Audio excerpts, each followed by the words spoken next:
Donc bonjour à tous, nous allons commencer Bonjour. Pour cette session sur se pitcher, transmettre le meilleur de soi dès les premiers instants. Donc nous sommes Nelly Dubout pour ma part. Je suis fondatrice d'un cabinet de conseil et de coaching qui est basé à Levallois-Perret, où on accompagne des cadres dirigeants, des équipes dans leur développement personnel, dans le développement des talents et leur fonctionnement sur des problématiques qui peuvent être soit des évolutions tout simplement personnelles ou collectives, soit des évolutions par rapport au digital, à la transformation digitale et à l'acculturation digitale. Donc moi, je suis très contente d'être ici aujourd'hui parce que j'ai passé 10 ans à des postes de management chez Microsoft. Et un de mes partenaires associés est aussi un ancien de Microsoft. Et aujourd'hui, je suis accompagnée d'Yves. Je te laisse te présenter, Yves. Bonjour à tous, bonjour à toutes. Moi, je m'appelle Yves Noël. Pour moi aussi, c'est un plaisir d'être à Microsoft aujourd'hui, puisqu'il y a à peu près 20 ans, j'ai animé le lancement du portail MSN Home. Voilà pour le clin d'œil. Et à l'époque, justement, j'étais à la fois animateur de télévision, ce que j'ai fait pendant 10 ans. Et par la suite, j'ai été animateur d'événementiel, à peu près pendant 10 ans également. Puis, parallèlement, j'ai développé le métier de consultant en communication. Et aujourd'hui, une autre de mes activités, c'est l'aide à la prise de parole en public et le média training. Et justement, on va parler un petit peu de ça aujourd'hui. Donc, nous sommes pour 45 minutes ensemble. L'idée est que vous repartiez avec une expérience de votre pitch. Donc, nous allons pratiquer le pitch. Nous sommes dans un laboratoire d'expérience. Nous sommes dans ce qu'on appelle un coaching accéléré. Et donc, je vous demanderai d'être dans la bienveillance et dans la confidentialité par rapport aux pitchs qui vont se dérouler. C'est un cadre sécurisant pour cette expérience. Nous allons aborder 3 points essentiels. Pourquoi s'exercer à se pitcher? D'où ça vient finalement cette nécessité aujourd'hui de se pitcher? Il y a 20 ans, on ne se pitchait pas. Il n'y avait pas ces présentations en 1 minute, 2 minutes qui étaient essentielles. Comment réussir un pitch? Et les trucs et astuces des pros. Et c'est là où Yves, avec qui on collabore dans le média training, va nous donner les conseils finalement des pros dans le secteur des médias. Donc pourquoi s'exercer à se pitcher? Aujourd'hui, c'est clair que dans l'inconscient humain, il y a certaines barrières qui font que c'est difficile d'oser aller vers les inconnus, oser parler de soi vis-à-vis de personnes influentes. Souvent en coaching, moi j'ai des personnes que j'accompagne qui n'osent pas aller parler à leur directeur, qui n'osent pas aller parler au PDG d'une société partenaire, tout simplement parce qu'elles ont un statut qui les met mal à l'aise dans une mise en relation. L'idée, c'est forcément qu'il faut aujourd'hui se présenter sous son meilleur angle parce qu'on est dans une société qui est dans la désirabilité sociale. Donc, on doit avoir le bon job, être agréable, être dans une bonne condition familiale. Il y a un certain nombre d'indicateurs où l'image doit être positive. On prend très peu de temps, et ça c'est l'accélération due au monde du digital, très peu de temps dans son introspection personnelle. Quels sont mes talents? Quelle est ma richesse sur le marché, dans mon job? Qu'est-ce que je peux apporter aux autres? Ce temps d'introspection, il est quasiment à 0 sur une année pour une personne. Et c'est là où les coachings, souvent, font énormément de bien aux personnes parce qu'il y a un temps pour se reconnecter à sa valeur sur le marché et qu'est-ce qu'on peut mettre en avant. C'est important de suivre la mouvance du digital, c'est-à-dire qu'aujourd'hui, on communique dans des interactions qui sont très rapides, qui sont des interactions éphémères. Et donc, quand on parle de pitch, ce n'est pas que le pitch oral, c'est aussi le pitch digitale, sa présence digitale. Sur LinkedIn, comment je suis présentée. Sur Twitter, comment je suis présentée. Sur le site de ma société, comment je suis présentée. Est-ce que c'est aligné avec la manière dont je me présente là, aujourd'hui, devant vous? Et le dernier point, c'est forcément s'adapter à notre monde avec consistance et le fait que ces interactions soient très multiples. Et qu'une personne que je rencontre aujourd'hui, c'est une personne qui va pouvoir me mettre en relation demain avec une autre personne. Moi, clairement, en créant mon cabinet de conseil et de coaching, j'ai recontacté des personnes que j'avais eues dans ma carrière à un moment donné en relation il y a 15 ans, qui m'ont aidé, qui m'ont apporté des clients, des conseils. Et donc, c'est important d'être consistant dans ce monde et gérer ces interfaces multiples avec le storytelling qu'on va aborder. Alors effectivement, on va aborder le storytelling un petit peu plus tard. Tout d'abord, je voudrais attirer votre attention sur quelques faits qui concernent la prise de parole en public et puis d'une façon générale, la compréhension qu'on peut avoir des messages, qu'il s'agisse d'ailleurs d'une conversation en one-to-one ou de prise de parole en public devant un groupe plus ou moins important. Alors, première question. D'après vous, quelle est la peur parmi celles-ci, parmi ces 4 peurs, quelle est la peur la plus angoissante pour la majorité des gens? Est-ce que c'est la peur des araignées? Est-ce que c'est la peur du vide? Est-ce que c'est la peur du noir? Est-ce que c'est la peur de la mort? Parmi vous, qui pense que c'est la peur des araignées qui est la plus angoissante? Ok, 2 personnes. 3. La peur du vide? 5 personnes. La peur du noir? 2 personnes. La peur de la mort? Tiens, c'est marrant, 3 personnes seulement. Donc finalement, visiblement, c'est la peur du vide, si je ne me trompe pas, qui serait la plus angoissante. D'accord. Et maintenant, est-ce que, d'après vous, il y a éventuellement une peur qui est encore plus angoissante que ces peurs-là? Prendre la parole en public. Effectivement, c'est vécu comme très anxiogène pour 75% des gens. Voire effectivement très, très, très angoissant. On pense que, c'est une estimation, elle est ce qu'elle est, mais on pense qu'à tout moment dans le monde, il y a à peu près 5% des gens de 5 à 50 ans qui vivent un moment d'anxiété du fait de prendre la parole. Voilà. Ça veut dire quoi? Ça veut dire que pour la plupart des gens, ça entraîne des émotions négatives, mais il faut savoir que d'abord, il faut les accepter. On peut pas les éluder. Et deuxièmement, ça peut se travailler. Voire même, on peut éventuellement en tirer parti. Deuxième question, d'après vous, quelle proportion moyenne de votre message retiennent vos interlocuteurs? 10%? Il y en a qui pensent plus? Alors effectivement, c'est très peu. On l'estime à 20%. Donc, ce qui veut dire, là encore, que vous avez intérêt à, si possible, augmenter ce taux de mémorisation. Or, il y a quelque chose qui est très important à savoir, c'est que la mémorisation augmente avec l'émotion. Si vous arrivez à déclencher l'émotion de votre audience, ils vont mieux mémoriser. Et pour plus longtemps. Et on va en reparler.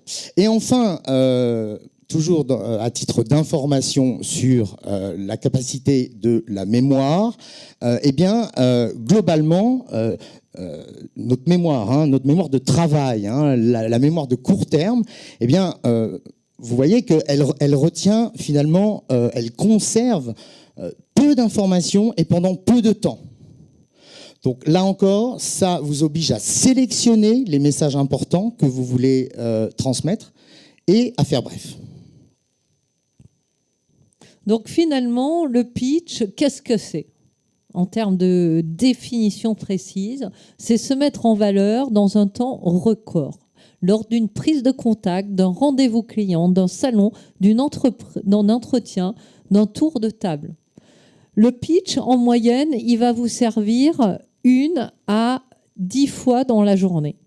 Pourquoi? Parce que forcément, on peut se présenter dans notre vie perso, Lors d'un dîner, on arrive, on ne connaît pas forcément tout le monde. On peut se présenter dans notre vie de parents. On arrive à un conseil d'école ou devant la classe, on rencontre un parent. On se présente dans notre vie professionnelle et l'idée est de capitaliser sur ces mini-présentations pour qu'elles puissent indirectement nous servir au bon moment. C'est du marketing. Le pitch est arrivé en fait avec l'effet start-up, parce qu'on a demandé avec l'effet start-up il y a 15 ans de ça aux personnes de présenter leur projet, de présenter leur business model en 2 minutes pour juger s'il était intéressant d'aller plus loin ou pas.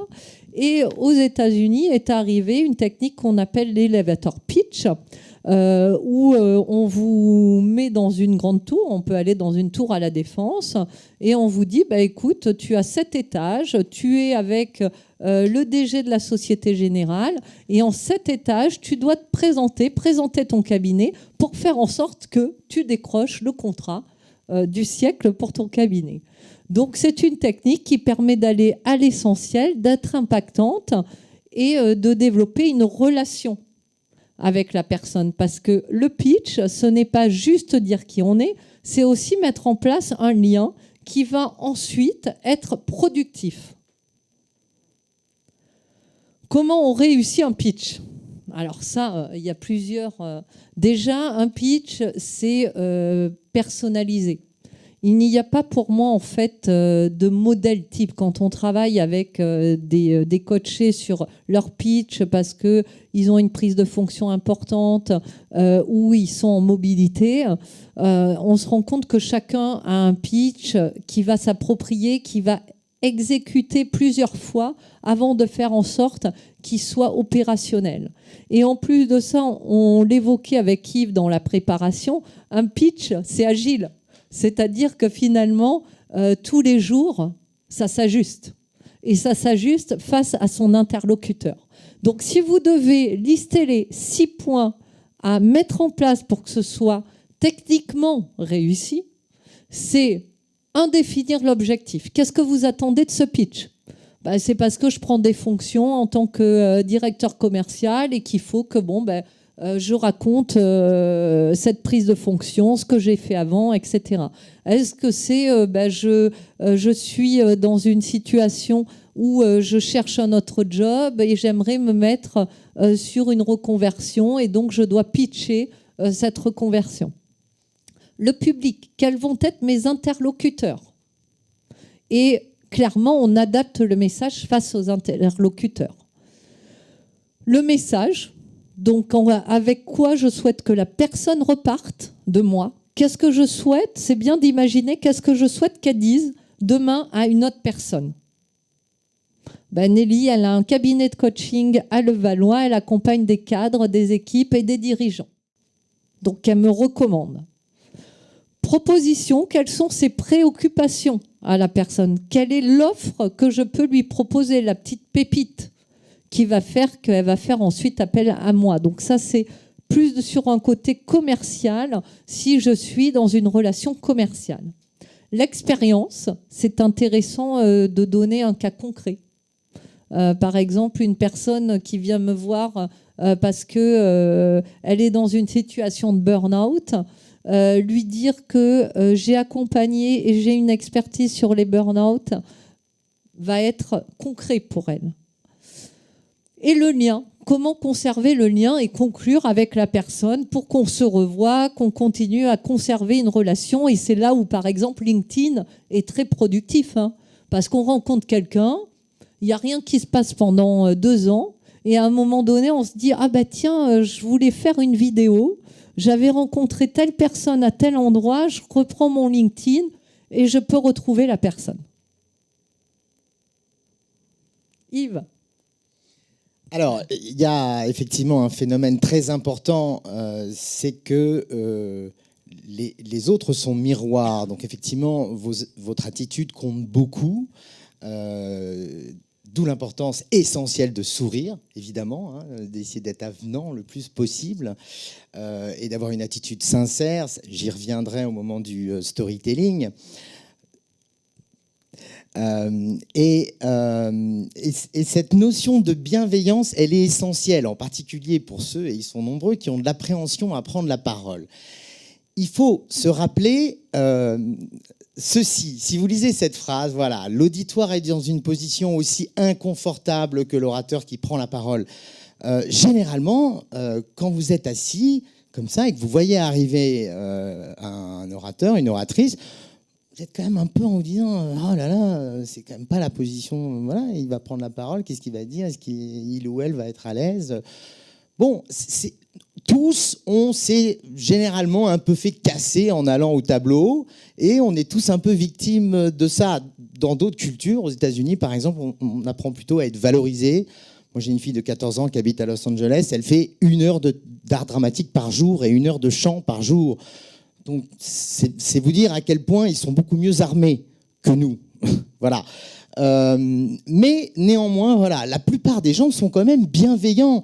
Vous êtes assis là, vous m'avez pas vu arriver, vous Nelly, en vous disant oh là là, a priori ils sont nuls, je vais me faire chier, etc. Non, si vous êtes là, c'est plutôt que vous avez plutôt un a priori positif. Donc déjà, il faut se dire ça. Et deuxièmement, eh bien justement, il faut s'appuyer globalement sur cette bienveillance. Alors, se rappeler d'abord que vous avez déjà des alliés.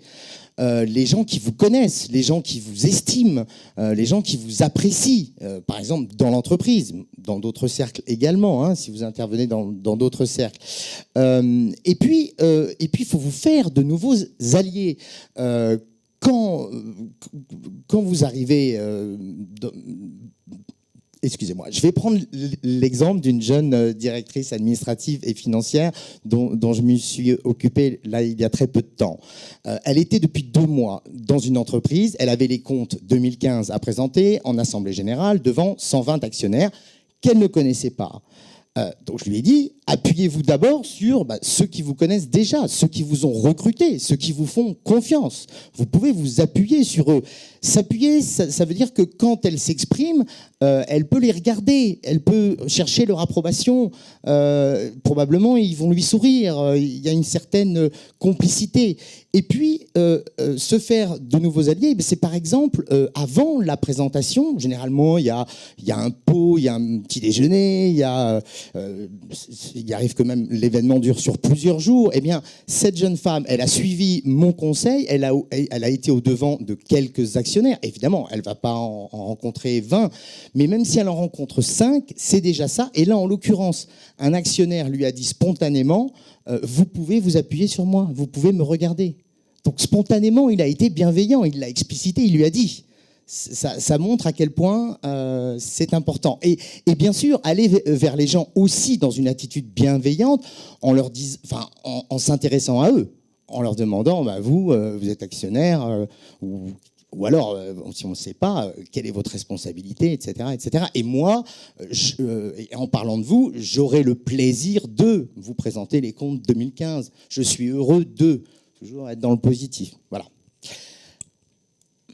Donc, on peut se dire que les clés pour oser, c'est bien entendu rédiger et répéter en amont son pitch. C'est une première étape. Se montrer sous son meilleur jour. Donc, valoriser ses talents, ses compétences et être basé sur du concret, de l'expérience et du résultat.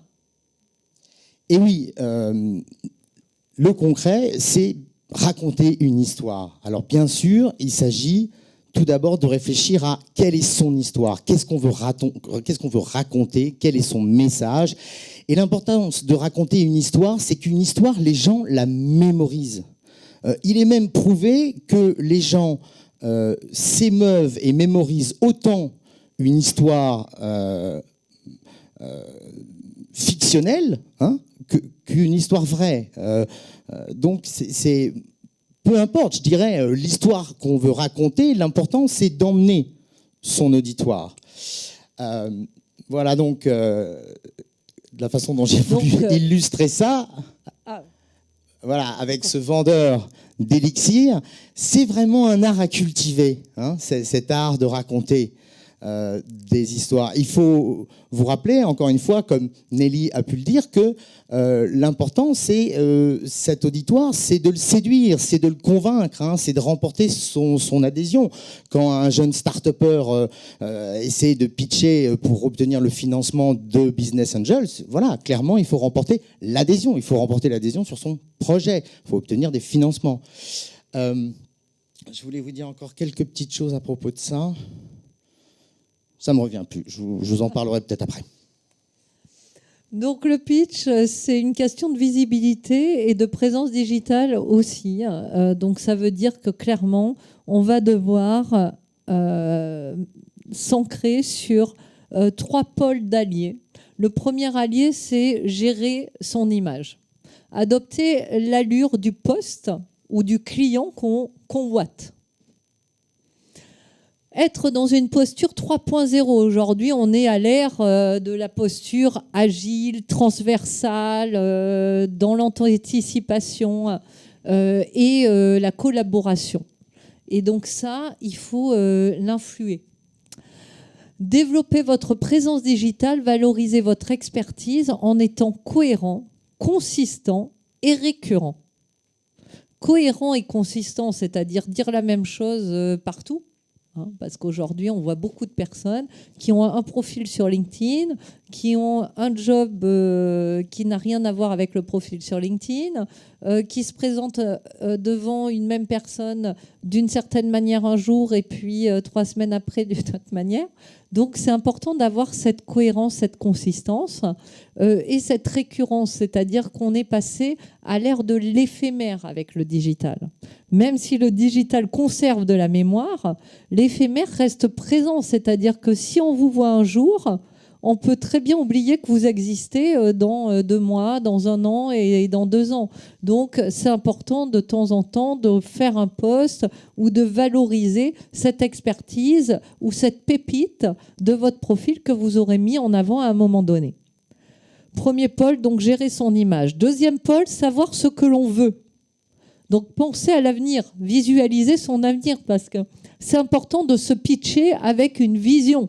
À quoi va me servir ce pitch? À quoi va me servir cette relation aujourd'hui?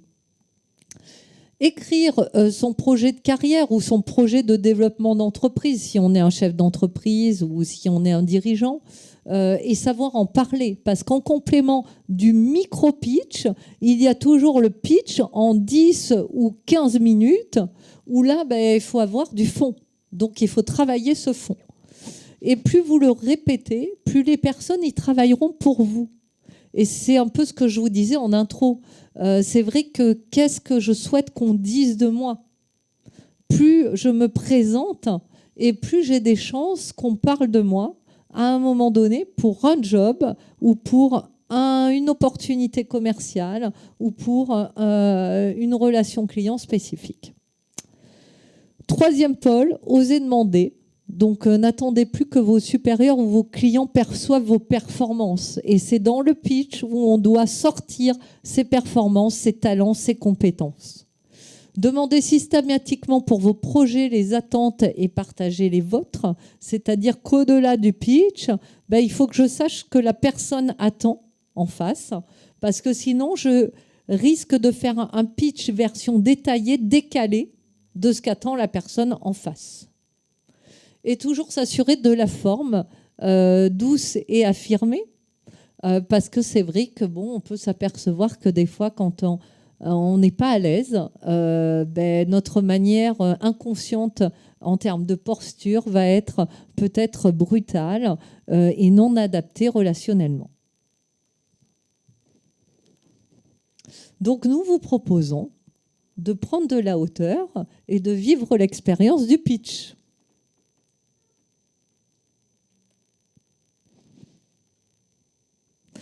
On va vous laisser quelques minutes pour noter ou penser, comme vous le souhaitez, à votre pitch en 3 points. Comment vous vous présentez aujourd'hui à d'autres personnes qui sont dans cette salle? Et ensuite, on vous proposera une expérience en 2 temps où on va vous demander de vous rencontrer, donc de bouger dans la salle, d'échanger vos pitchs en 3 phrases, donc très court, hein. On est sur du micro-pitch. Et puis ensuite, on fera un temps de pause pour que vous puissiez débriefer, voir ce que vous avez apprécié, ce que vous avez ressenti, ce que vous aimeriez améliorer. Et nous allons rejouer. C'est ça. Et au milieu, on peut travailler justement les techniques de la scène et des médias. Les conseils de pro. Juste au milieu, ouais. Allez, on fait ça. Donc, on vous laisse 2 petites minutes pour préparer, du moins penser ces 2-3 phrases. Et puis ensuite, on part à l'action.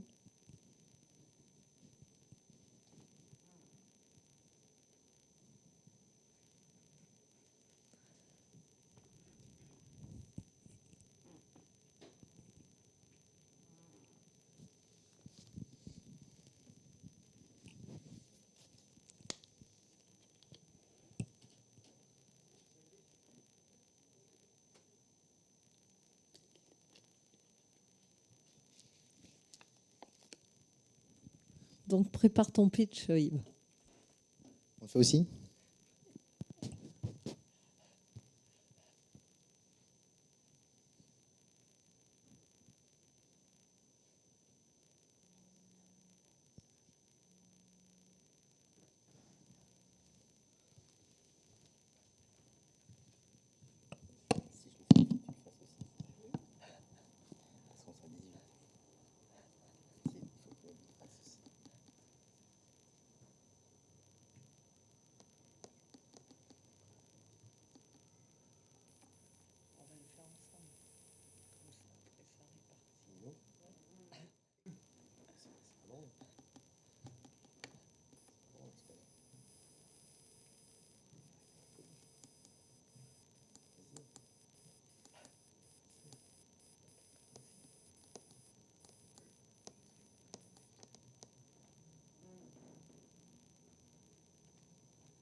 Bon, donc je vous propose de vous lever. Nous allons participer. Et donc, nous allons bouger un petit peu dans la salle. Et quand je dirai top, vous prendrez votre partenaire le plus proche pour échanger vos pitchs. Comme si on se rencontrait là durant le salon. Et voilà, on doit se présenter. Donc, c'est parti.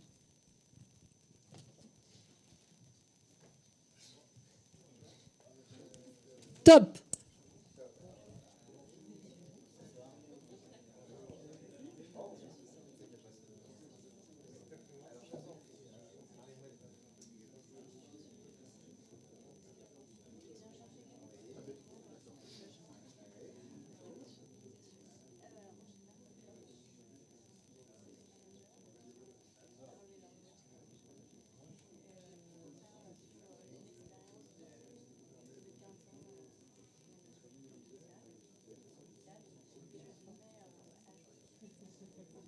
Donc, si vous n'avez pas changé, vous pouvez changer.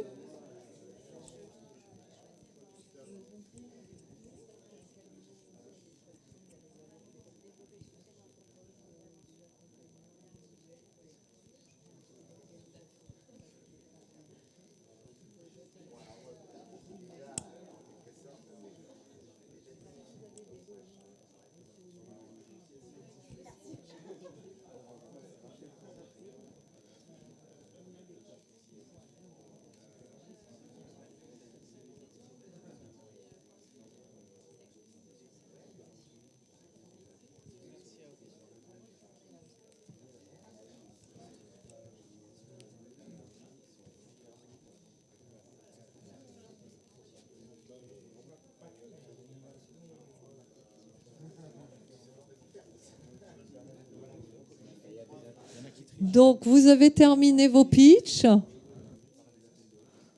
Je vous laisse clôturer tranquillement.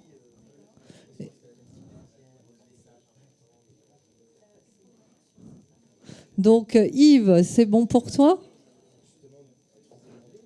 Micro-pitch, Yves, micro-pitch. Donc, je vous propose de stopper les pitchs.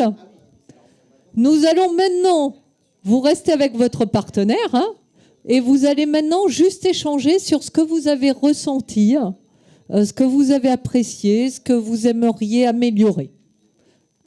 Un petit temps d'introspection et de débriefing.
Donc Yves, quels sont les conseils que tu peux donner, les conseils des pros? Donc Yves a l'habitude d'accompagner des personnes qui ont des interventions. Je crois que tout le monde est en train de parler pour le moment.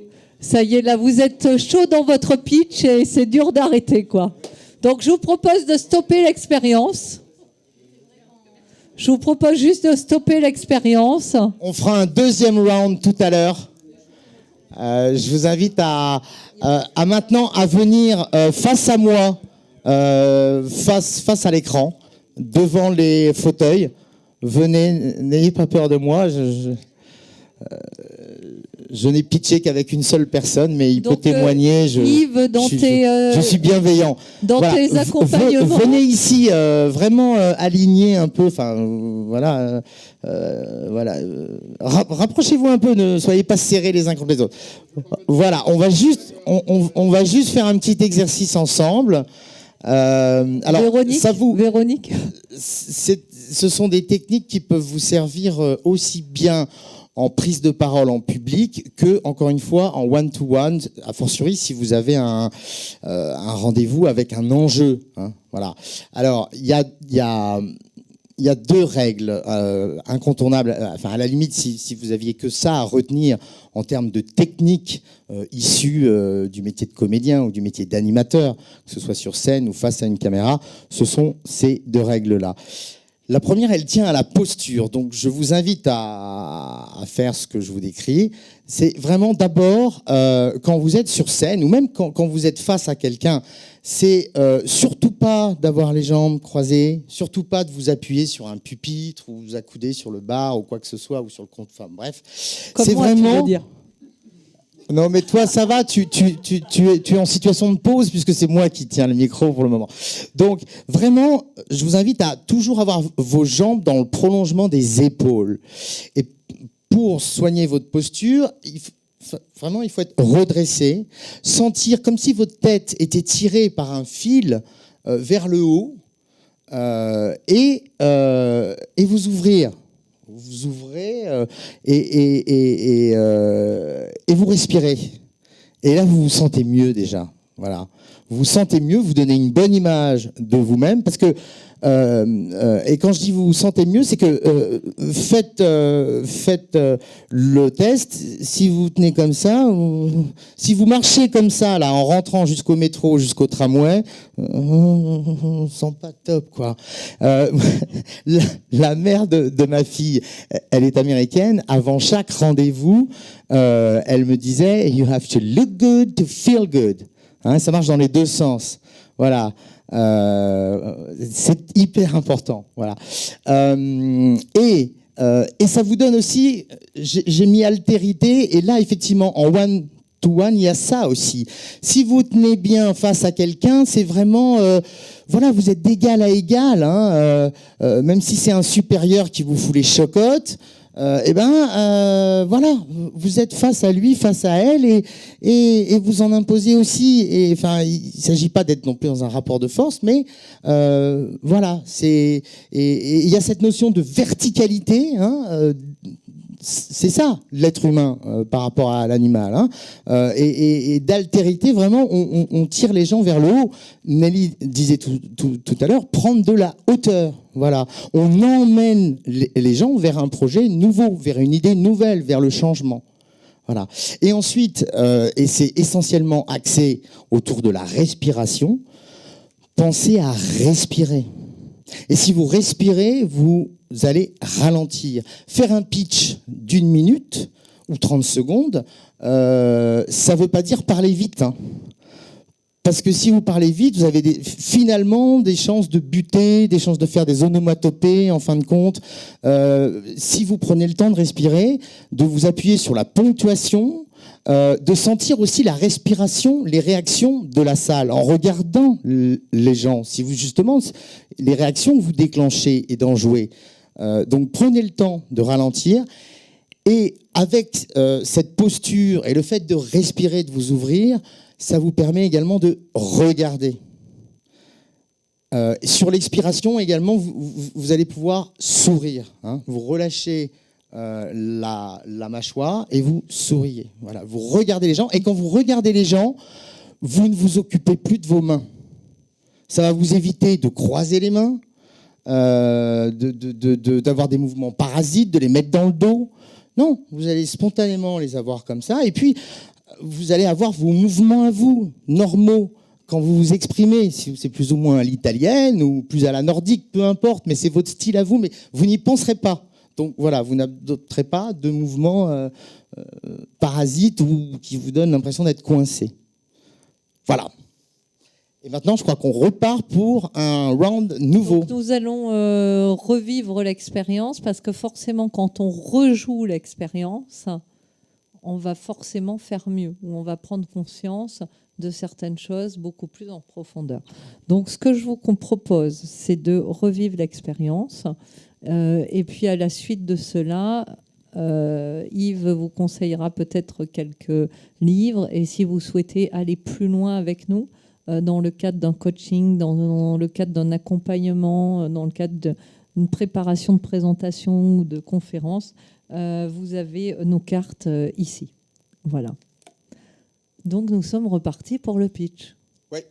Donc, je vous propose de recirculer, parce que nous n'allons pas le faire avec la même personne. Et puis, nous allons nous pitcher quand je vais donner le top.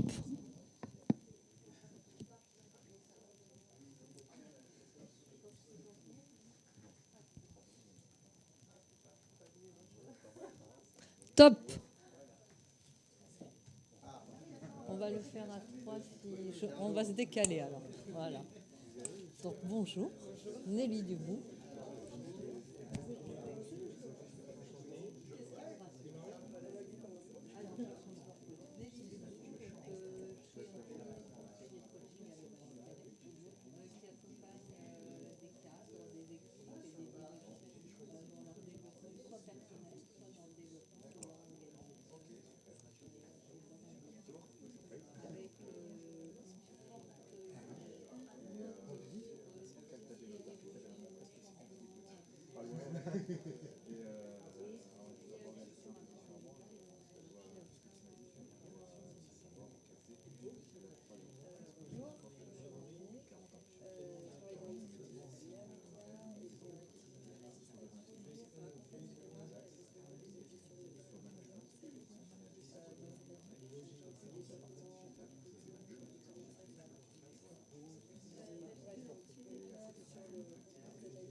Bon, bien, très bien. Je vous propose de clôturer votre pitch. Vous pouvez vous réinstaller sur votre fauteuil pour cette clôture de séance. Donc, je vous en prie, installez-vous. Donc, maintenant, vous vous êtes connectés. Ça vous fait 1 ou 2 personnes de plus dans votre réseau. Donc, rien ne vous empêche de poursuivre cette relation par la suite. Merci. Je vous propose de vous rasseoir.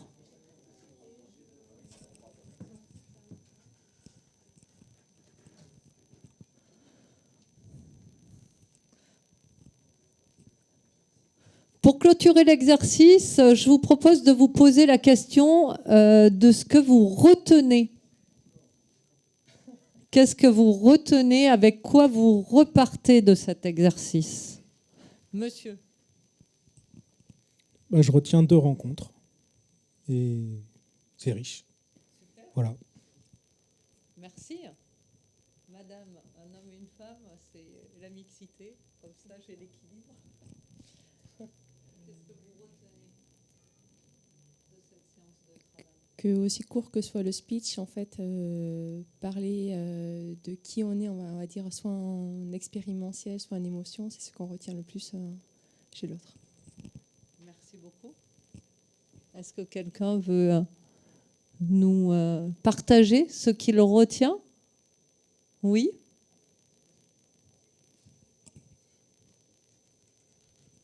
J'ai retenu une chose importante que j'ai mis d'ailleurs avec madame, c'est de raconter une histoire, de jouer sur l'émotion.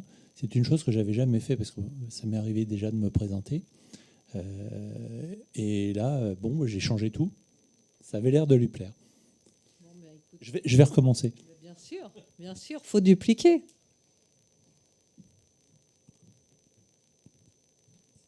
Merci. Donc c'est une remarque et une question en même temps, puisque justement on parlait d'émotion. Et donc moi j'ai retenu justement cette partie émotion, parce que c'est une partie importante de mon métier. Mais justement, je trouve que dans la présentation qu'on doit faire de soi-même, c'est difficile d'intégrer de l'émotion. Est-ce qu'on doit l'intégrer sur nous-mêmes, sur notre vie, sur ce qu'on fait, sur voilà, où est-ce qu'on met l'émotion? Est-ce qu'elle est juste dans la présence, dans la prestance, dans le sourire, dans le charisme, etc., ou dans le fond de ce qu'on raconte? Voilà, j'ai pas réussi à doser. Alors, l'émotion, elle vient de ce que vous avez profondément. Si vous vous présentez sur votre job ou la boîte que vous venez de créer et que vous êtes passionné par votre sujet, passionné par votre job, forcément, ça va se ressentir.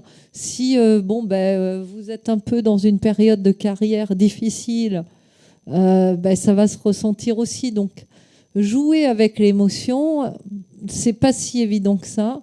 Il vaut mieux être vrai, être présent, être dans la relation, donc regarder la personne avec bienveillance et empathie, être dans une posture délicate, ouverte, un peu tous les petits astuces qu'on vous a donnés. Ensuite, jouer avec l'émotionnel. On parle beaucoup d'intelligence émotionnelle aujourd'hui. Ça, c'est encore un autre sujet.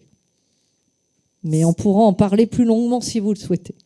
Oui. Si je voudrais juste me permettre de rajouter un mot, Nelly, quand tu parles d'être vrai, je pense que c'est essentiel, c'est la sincérité. Par exemple, dire que ce projet nous tient à cœur, dire que c'est un rêve de gosse, etc., etc. Tout ce qui peut être de ce registre-là. Et quand on parlait du concret, de la valeur de l'exemple, encore une fois, c'est essentiel. Si on peut, voilà, encore une fois, le storytelling, raconter une histoire, donner un exemple, user de la métaphore, hein. Jésus-Christ, il a utilisé la parabole, ça marche encore. La Fontaine, pareil, on est dans la métaphore. Bon, et voilà, c'est utilisé depuis la nuit des temps, quoi, hein. Les contes au fond d'une grotte, c'était pareil, ou dans un village. Hein, c'est voilà, ça marche. Quoi qu'il arrive, ça marche. Vous voulez dire un mot?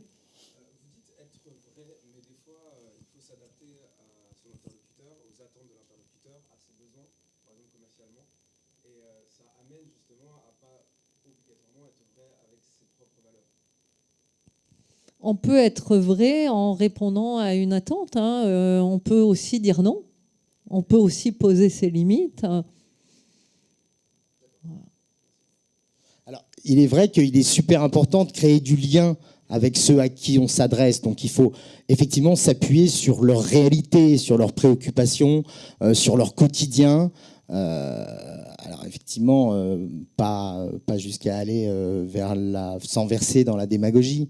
Voilà, mais néanmoins, il est important de dire vous beaucoup plus que je. On considère que le rapport de vous doit être plutôt de 4 à 1 je. C'est vraiment s'adresser à ceux auxquels on parle. Alors, il y a pléthore, hein, de livres. Là, j'en ai plutôt sélectionné à des prix abordables. Il y en a à moins de 10 €. Le plus cher, c'est celui-ci. Alors, c'est vraiment pour ceux qui ont le plus de mal avec la prise de parole en public. Donc, parole en public pour les timides, les stressés et autres tétanisés. Storytelling, alors là, pour ceux qui sont à l'aise en anglais, mais j'imagine que vous êtes tous à l'aise avec l'anglais. Très intéressant, storytelling. Justement, pour faire le point, hein, si on arrêtait de se la raconter pour être nous-mêmes, pour être justement authentique, là encore, un ouvrage américain avec des techniques. L'orateur, pas mal du tout, mais qui est une traduction en fait, hein, c'est un bouquin américain également. Puis là, un spécialiste qui est vraiment très très fort, vous avez des vidéos également sur Internet, il a un site Internet qui s'appelle No Freaking Speaking, il s'appelle Matt Abrams, donc ça, vraiment à suivre de près, excellent, lui-même excellent orateur, hein, Matt Abrams, Speaking Up Without Freaking Out, voilà. Super, merci Yves. Donc si vous souhaitez la présentation, nous pouvons vous l'envoyer sur demande. Vous pouvez nous adresser un mail, vous avez des cartes ici. Si vous souhaitez aller plus loin, on est sur des formules qui sont 3 fois 1h30 de séance sur un travail précis qui est personnalisé avec vous en séance et un entraînement par rapport à vos objectifs de prise de parole ou de pitch. Nous vous remercions pour ce moment partagé. Merci.